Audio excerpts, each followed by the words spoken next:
Hey everybody, it's Eric, 80s Horror Man here, and welcome to day 2 for my 31 Days of Horror.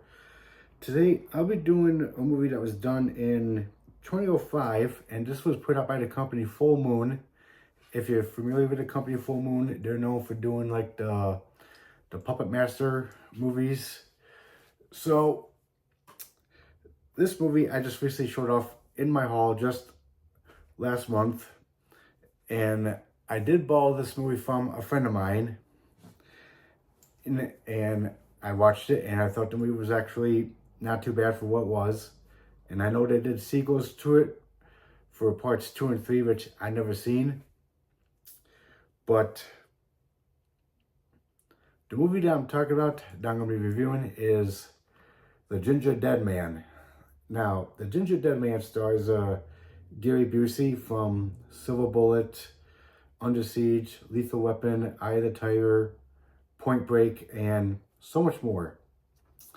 So he plays this killer by the name of Millard Findelmeyer, who ends up killing the patrons at a diner. Then he ends up coming across a little girl, and he ends up letting the little girl live after he killed her father and her brother. So she ends up testifying against the killer, and he ends up getting a death penalty. So after he gets the death penalty, his ashes are sent to his mom's house.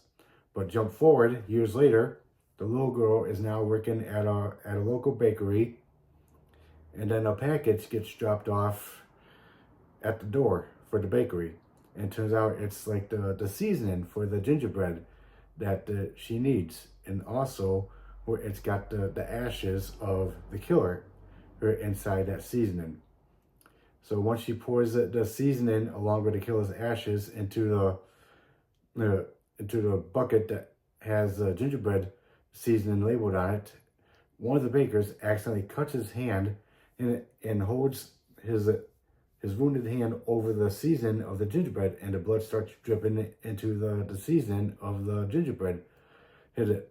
And then all of a sudden, it just ends up resurrecting the killer back to life. So once the gingerbread cookies gets cooked in the oven, next you see him come back to life as a 12-foot gingerbread cookie.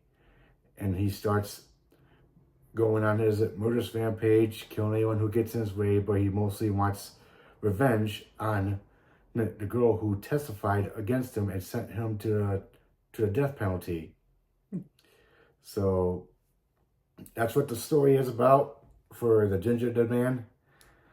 And there's some very unique kills in this movie. And of course, like when the people see a 12-inch gingerbread cookie is actually killing them, they're like, what the hell is that? And you hear Gary Busey saying, ain't the fucking Pillsbury Doughboy.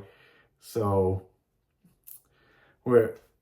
it's just fun to watch. I know it might be a little bit cheesy at times, but it's just a good time. It's just always so fun to watch movies like this. But I know for the sequels, parts 2 and 3 does not have Gary Busey in it. So I don't know if I will be able to get around to watch Gingerdead Man 2 and 3. I'm not sure about that yet. But this movie does have special features. It's got the behind-the-scenes featurette, blooper reel, original trailer, and full moon trailers. So right there, there's the back of the movie. Sorry for the glare there. So yeah, The Gingerdead Man from 2005. Definitely check it out for those who hasn't seen it. But if you have seen it, then you know what this movie is and you know what you're getting yourself into. Alright guys, so that's it for day 2 for my 31 Days of Horror. What do you guys think? Have you seen this movie before? If so, please let me know in the comments down below. I'd like to hear your thoughts. Also, like and subscribe to the channel, and stay tuned for some more videos and more 31 Days of Horror. Later.